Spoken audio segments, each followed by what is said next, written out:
Hello, everybody. Welcome back to Every Day is Saturday. I'm Matt Stahl, along with my co-host, Brad Gatto. Surprise. Yeah, nice. Today is the name of the episode. That is the name of the episode. We are continuing our book review where we're going chapter by chapter through The Psychology of Money by Morgan Housel. It's been a fun journey. It has. It's been an excellent book. Probably just skip all the other previous episodes. Just listen to The Psychology of Money once. I'm kidding. They're all good. They're all good. The 90% of them.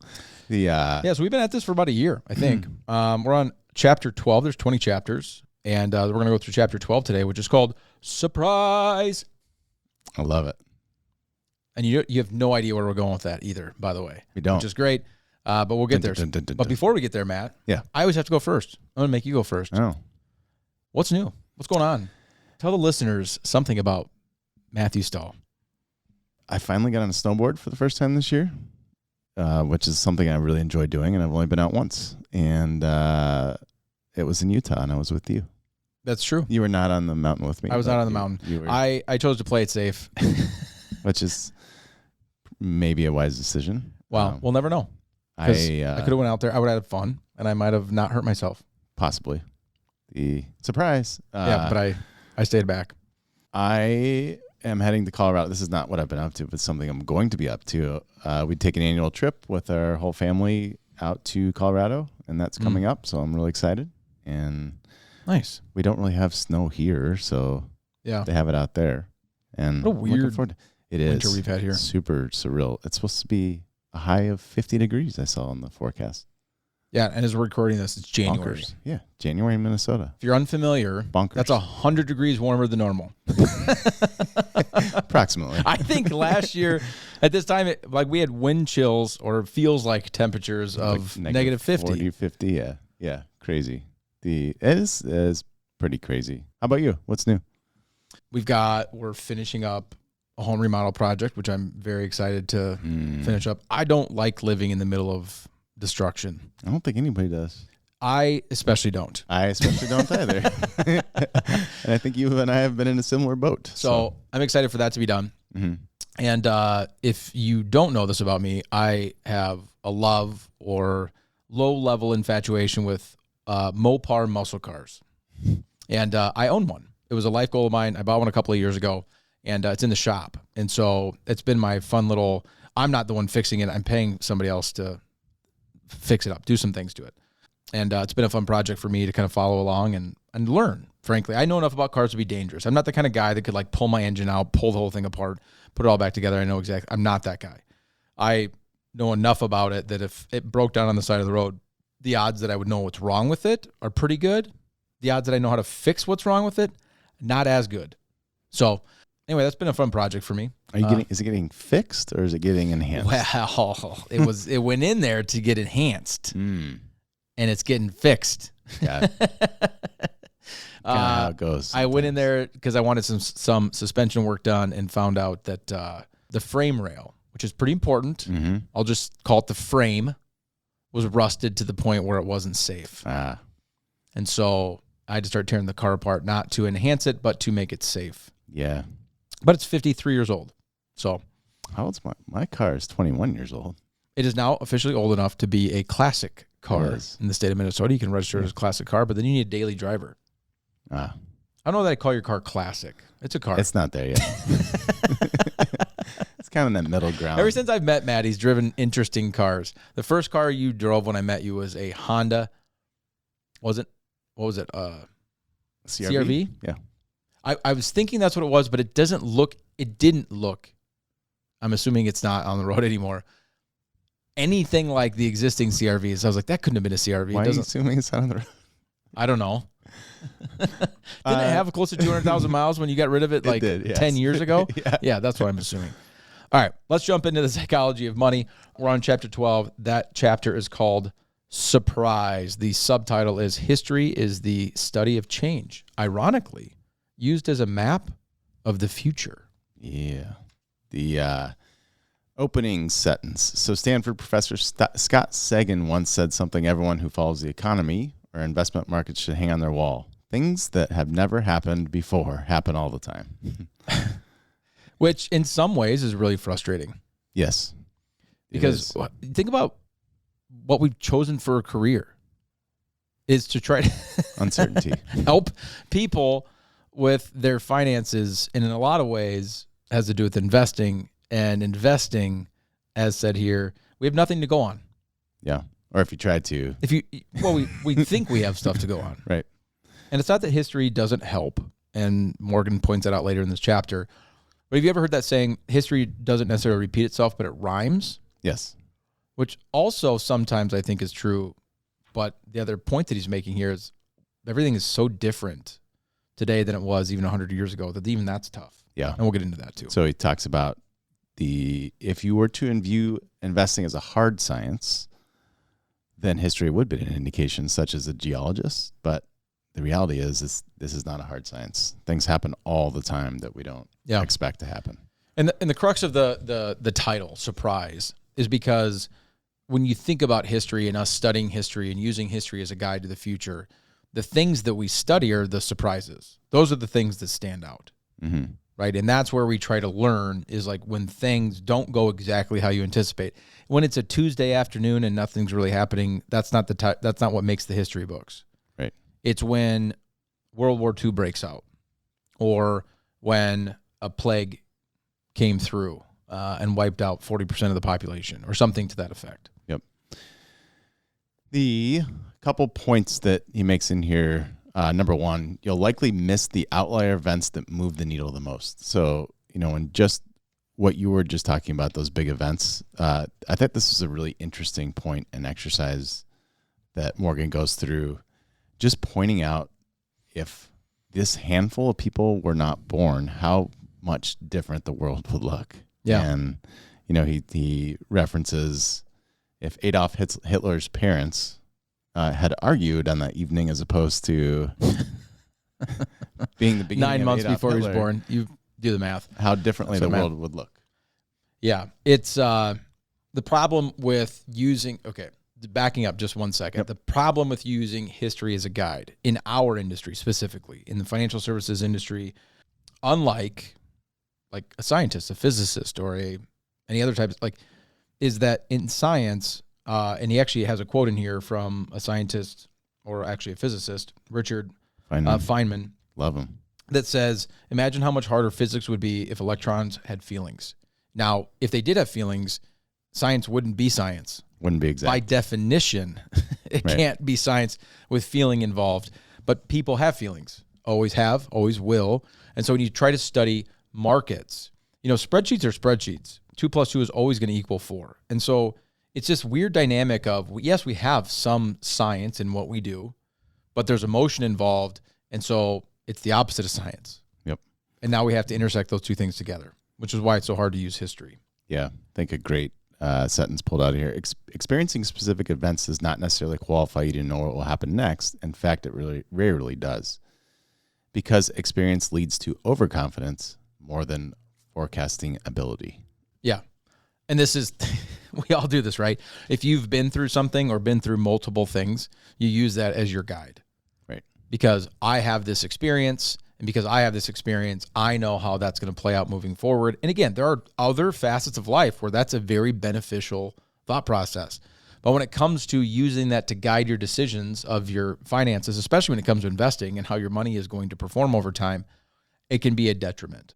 So we just put on a workshop about behavioral finance. How many of those words did you see pop out in these last few paragraphs? Just a couple. Just a couple. Anchoring to previous outcomes. Well, and on top of it, in this chapter, he's talking about one of the, I think you dubbed him the godfather of behavioral finance.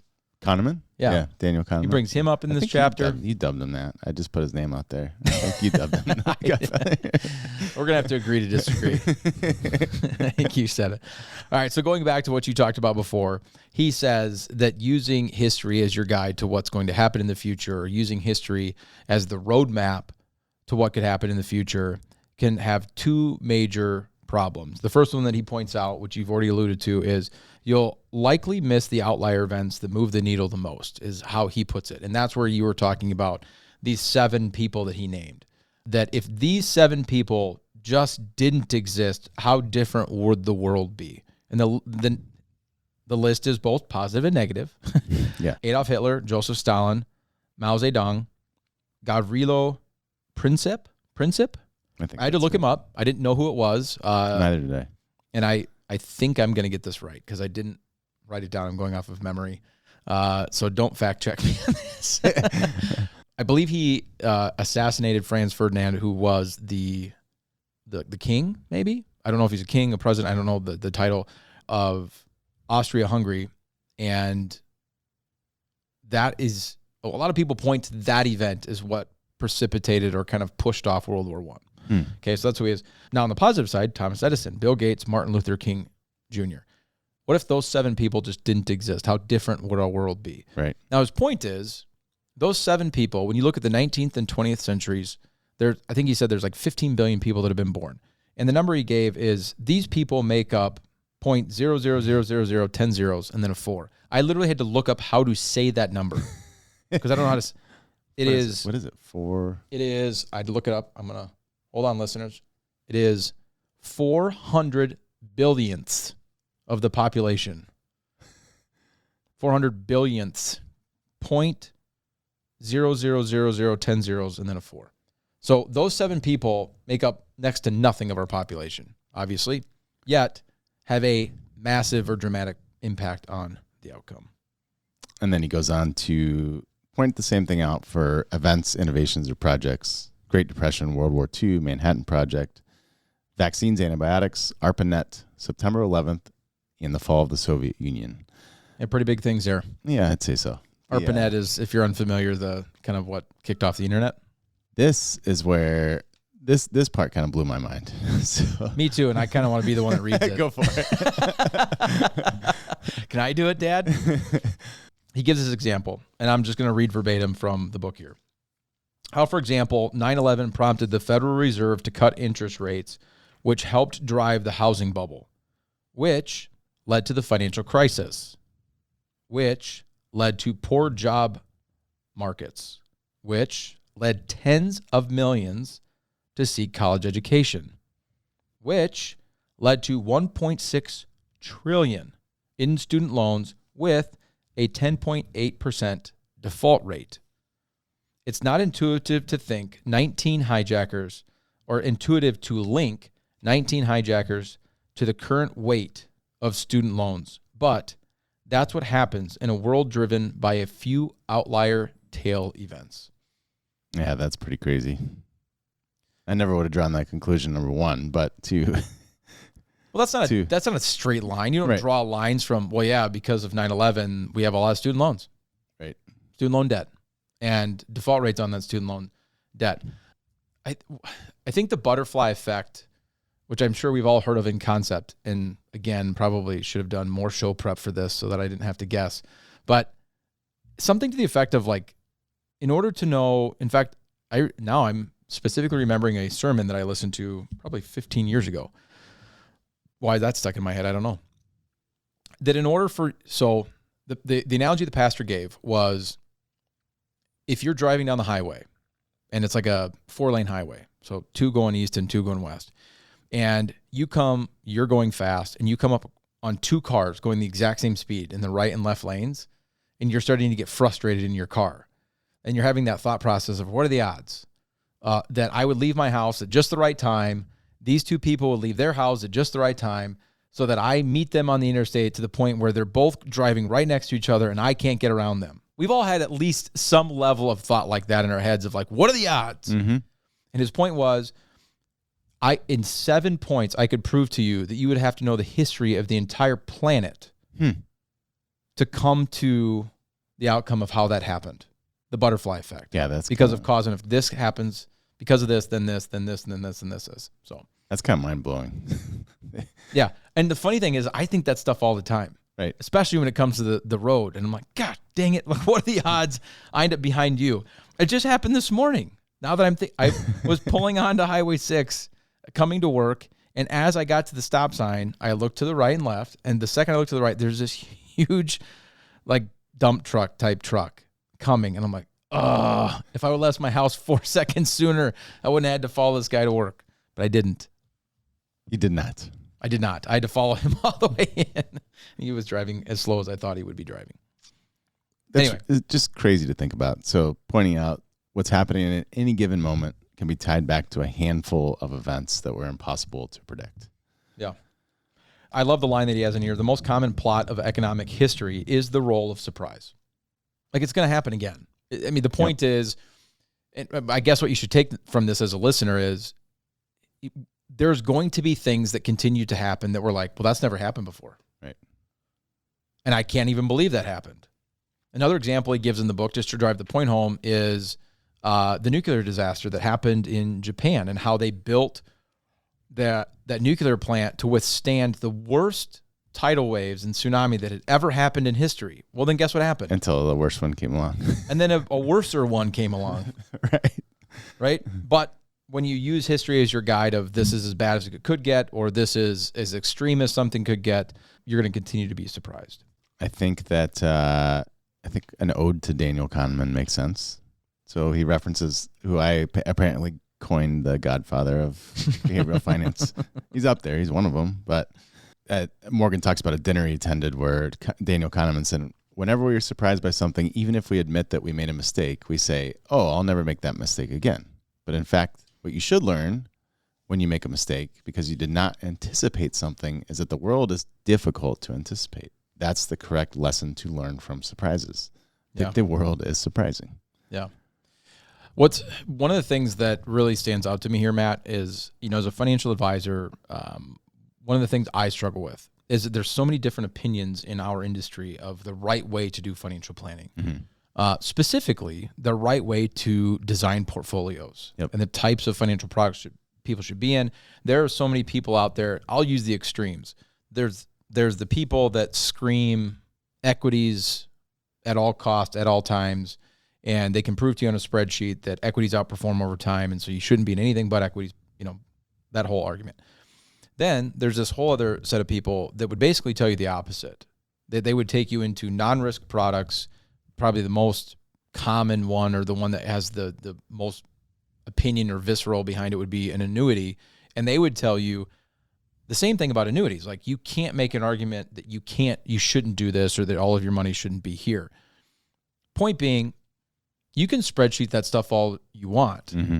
Morgan's point here is it doesn't matter, because just like that nuclear plant, even if your spreadsheet shows, hey, in the worst case scenario, this works. Right. The problem is your worst case scenario is based on what happened yesterday and everything that's happened yesterday.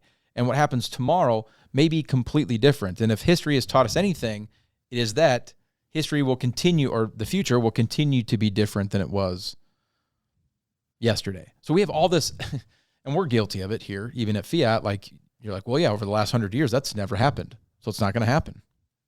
Right. It's like, but one of the statistics that's brought up all the time is if you're in the market for at least 15 years, there's like, it's either 0% chance or 0.1% chance that you'll lose money. It's like a 99.9% chance you're going to make money. So all you got to do to make money is just stick around. And while that's true up to today, that may not be true tomorrow. Right. I think another thing advisors struggle with is because there are so many different paths that you can take, and we're never going to have access to all the information because we don't know the future. I find that sometimes advisors get hung up on that and struggle with, am I giving the right advice? And that's where it quickly goes to a place of, you are giving the best advice that you know with the information that's available at hand right now. Yeah. And actually being okay with the fact that we don't know what's going to happen in the future is a big part of that role. And so surprise. Yeah. Morgan says in here that, there will be more unprecedented events. Yeah. And by definition, that means we won't be prepared for them. That's literally what that means. Very reassuring, isn't it? And of all forecasts you can make, that's the one that you can be the most confident in. We could do a 2024 forecast. A whole podcast episode. There's going to be surprises. Dun, dun, dun. All right. His second point here is history can be a misleading guide to the future of the economy and stock market because it doesn't account for structural changes that are relevant in today's world. Matt, that is a mouthful. That is a mouthful. What does that mean? So a couple of things he points out. Number one, he references. I love this one, by the way. Yeah, I know. You know the date though, don't you? The 401k is 42 years old. Well, as he wrote the book, it's older than that now. 1974. There you go. The Roth IRA is even younger, created in the 90s. What year? 97? I don't know. 98. 97, 98. I'm leaning on you somewhere in there. Dang it. I'm going to trust that. But he makes the point that the world is not the same as it was, especially not 42 years ago and the 90s. Yeah, so take an example of an advisor giving client advice in 1975. Right. And saying you should put all of your money into your 401k, put it away pre-tax. Now we look back today and we have Roth IRAs and we're like I was, that was dumb. Yeah. Shouldn't have done that. And you're like, well, with the information that they had and what was relevant at the time, that made sense. That's the best option. Yeah. So looking now, much different landscape, different options, obviously wouldn't go that same direction likely. And second example, he talks about, did you read that Shoe Dog book? The Phil Knight book. So he talks about Nike founder Phil Knight. Really fascinating. Great book, by the way. Oh, I would highly recommend. Yeah, it's a great read. Talking about venture capital. So entrepreneurs these days, venture capital is something that a lot of us are familiar with. So if someone's going to launch a business, they have access to some sort of capital. Back in the days when Nike was founded, that just didn't exist. If you read the book, it's funny because if you read the book, Phil Knight's disdain for bankers is visceral in that book. And the stories are pretty good. I mean, and frankly, Nike should have never made it. I don't want to give the book away, but had he started Nike at a time when venture capital existed, it would have been a much different story. Yeah. And as much success as Nike has had, you could make the argument it would have been quicker and maybe even bigger had he had venture capital instead of just a traditional banking type relationship. Or maybe it wouldn't have. Maybe it would have failed. Or maybe it would have grown too fast. Surprise. And it would have failed. Surprise. I see what you did there. He also talks about, looking at public markets. So talking about the S&P 500 up until 1976, that didn't include any financial stocks. That actually, I didn't know that until I read it. Either. That's crazy. And it said today, now it's like 16% of the index. 16% as of this book. Technology stocks were virtually non-existent 50 years ago. Today, they're more than a fifth of the index. And I'm almost positive it's more than that now. Oh, it's got to be. Like significantly more than that. He also goes into talking about, there's a really interesting chart that you're not going to be able to see if you're listening to this, but just seeing the time between recessions over the last 150 years. And here's why that matters. So if you're an investor that's going off of data from 30, 40 years ago and saying, hey, based on this data, this is how I'm going to make my decisions on how I build portfolios or how I invest my money or how I seek a certain rate of return. It was, 60, 70 years ago, or even like turn of the century. So 1800s coming to the 1900s. They experienced recessions every couple of years. Yeah. It was like quick. Crazy. And so things would get good, but they didn't stay good for very long. But as we've gone on, the time between recessions has lengthened. It went from 2 years to about every 5 years. And then we get into the 1970s time frame, 1980s, and it went up to 6 to 7 years. And now it's north of 8 years. Yep. In fact, we just experienced a 12-year run without a recession. We went from the end of 2000 or beginning of 2009, when that recession ended, March of 2009, the housing crisis, it went over 12 years before we technically hit the definition of a recession again. So things change. And the best example he gave, and we'll get into this, and is Benjamin Graham. Yeah. I think.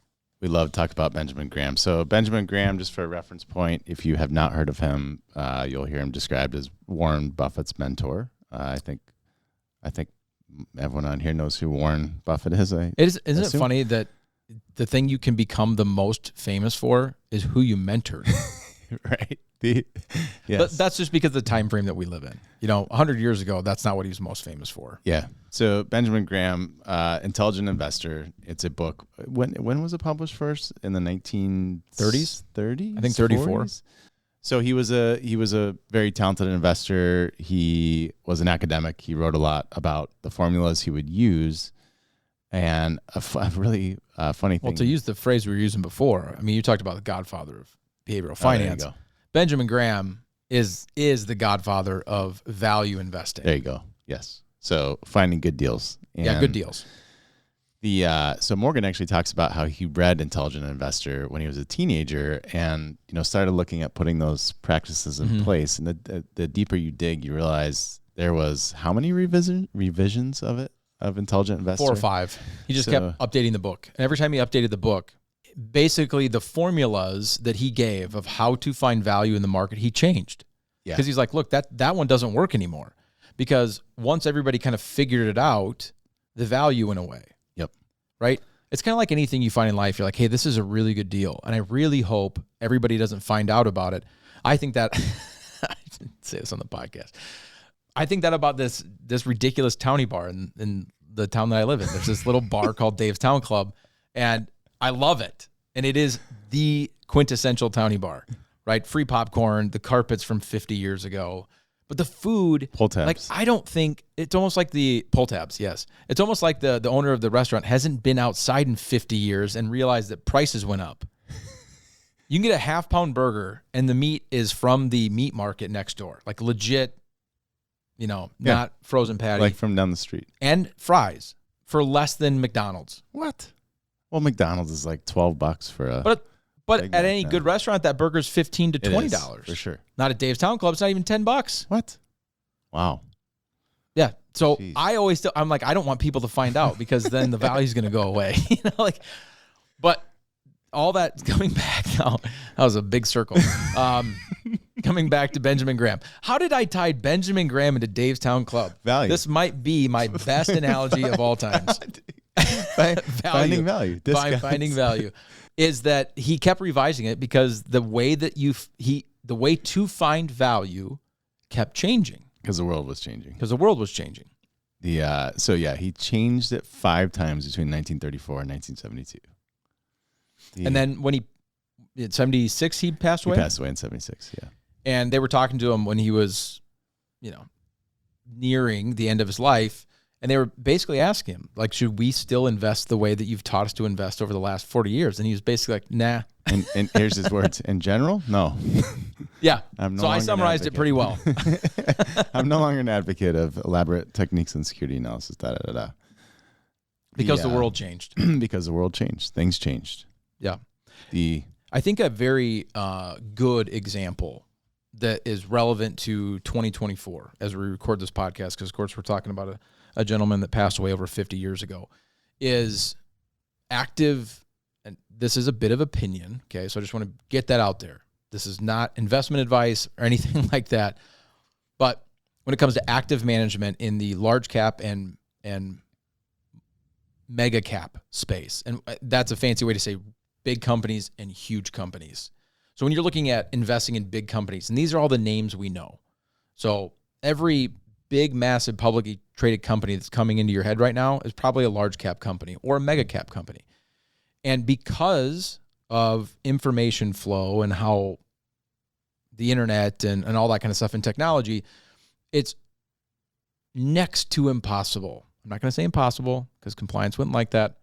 Next to impossible to employ any sort of Benjamin Graham style technique to finding value in companies like that. Mm-hmm. Because all the information about those companies is out there, right? Everybody knows about Dave's Town Club kind of situation. Like if everybody found out about it, the value wouldn't be there. Well, now they do.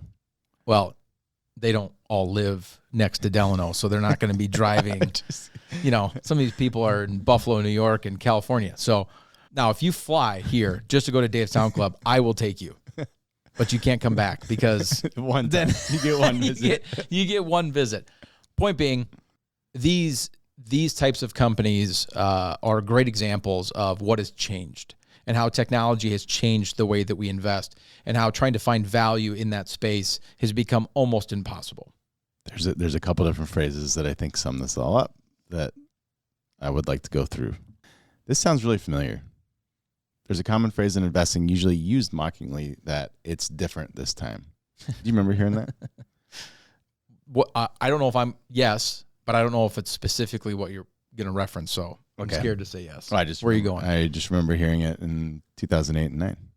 So when we were learning our career. Yeah. For sure. COVID. Yep. Unprecedented, black swan, that kind of language. So, and that came from investor John Templeton's view that the 4 most dangerous words in investing are "it's different this time." But to one up that, so he also admitted that it's different at least 20% of the time that the world changes. And Michael Batnick put it: the 12 most dangerous words in investing are the 4 most dangerous words in investing are "it's different this time."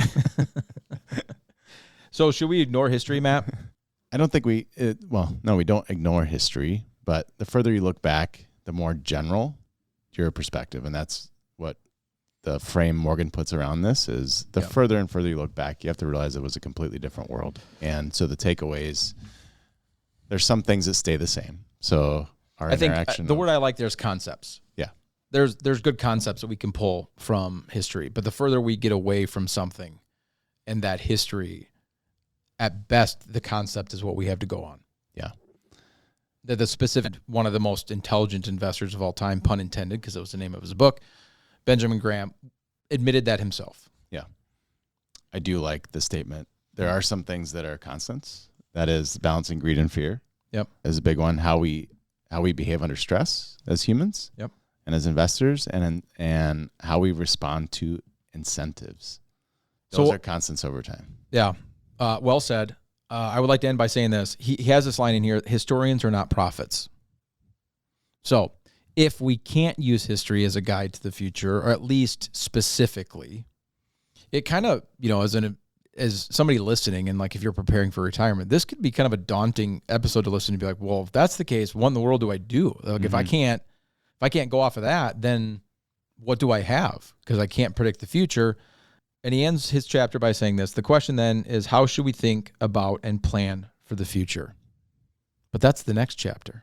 Dun, dun, dun. So you're going to have to come back and listen to not the next episode of Every Day is Saturday, because we don't pick up the psychology of money in every episode, but you're going to have to look for the next future episode of whenever chapter 13 comes out, because that's what we're going to discuss in chapter 13. You have to listen to all the episodes leading up to it. Yep, I say this every time, but I love this book. I love going through these chapters. Hopefully you've been enjoying these with us. Give us feedback. Let us know. Are you enjoying this as much as we are? You can get a hold of us. All of our contact information is on the website, fiatwm.com. Whether that is to give us feedback on the podcast, that is an opportunity to meet with an advisor, or finding other education. Because outside of the podcast, we've got tons of education that you can tap into. It is our passion here at Fiat, is educating the general public on all things finance, to try to help better the decision-making for you. And frankly, take away some of that fear. So with that being said, fiatwm.com is where you can find all that information. If you just want to email us feedback, the general email inbox here is hello@fiatwm.com. Thanks for joining us for this episode of Every Day is Saturday. Matt, thanks as always for being my co-host. And enjoy the rest of your day, and we will see all of you next Saturday. Thank you for listening to Every Day is Saturday. Click the subscribe button below to be notified when new episodes become available. The information covered and posted represents the views and opinions of the guest and does not necessarily represent the views or opinions of Fiat Wealth Management. The content has been made available for informational and educational purposes only. The content is not intended to be a substitute for professional investing advice. Always seek the advice of your financial advisor or other qualified financial service provider with any questions you may have regarding your investment planning.